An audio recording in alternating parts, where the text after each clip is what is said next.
want to start off just being off topic. Hopefully I won't take too much time. But I really want to thank Mr. Dawson, Nick Dawson, and the Community Health Solutions people. I think you guys have done a phenomenal job. You are in the 1% in our book. You're top 1%, let me say that. But I really do. I think it's been phenomenal. I think the organization has been great. The facilitation has been wonderful. The speakers have been wonderful. And I really appreciate what I have learned during this process and the expertise of you guys. So really appreciate it. I hope you guys all give them a hand because I think they've done an outstanding job and they deserve it.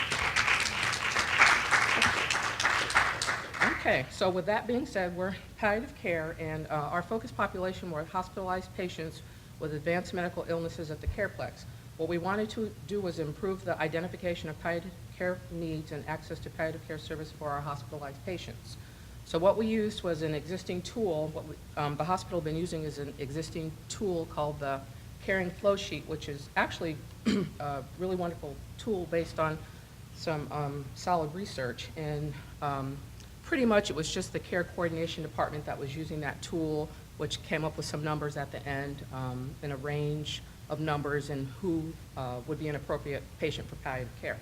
So they were using that tool, and we wanted to be able to provide services in a timelier manner because we're not getting a lot of referrals early enough to benefit patients earlier in their hospitalization.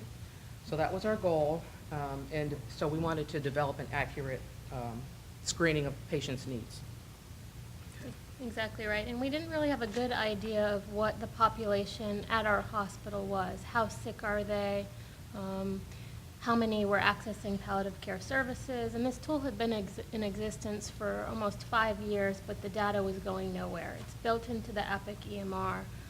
It was, data going nowhere. So we decided to take a closer look at it. But really, your chance of your patient dying within 1 year, and that tends to indicate a high level of need for not only physical symptom management, but psychosocial support, access to resources to be cared for outside the hospital. So what we did is we looked at these scores about a month before, and then we provided an educational intervention to the care coordinators about what is palliative care, what is the scope of practice for palliative care providers in our hospital, and what is hospice.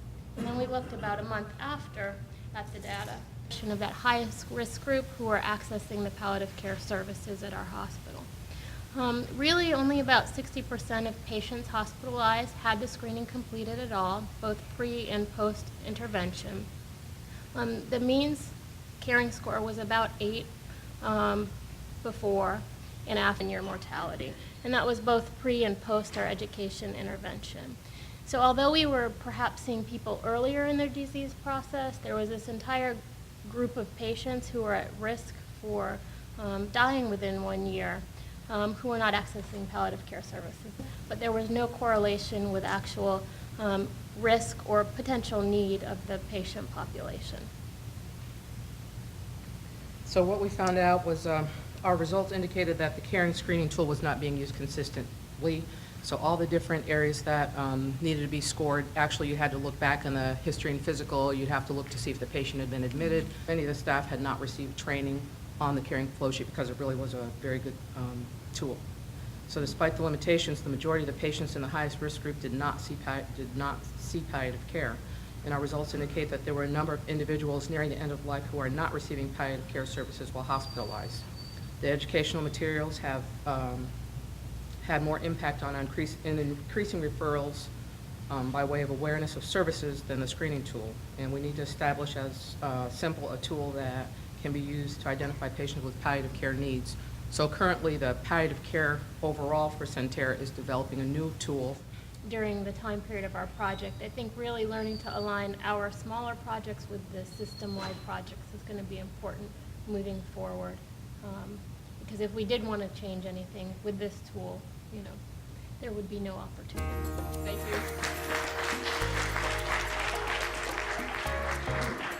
you.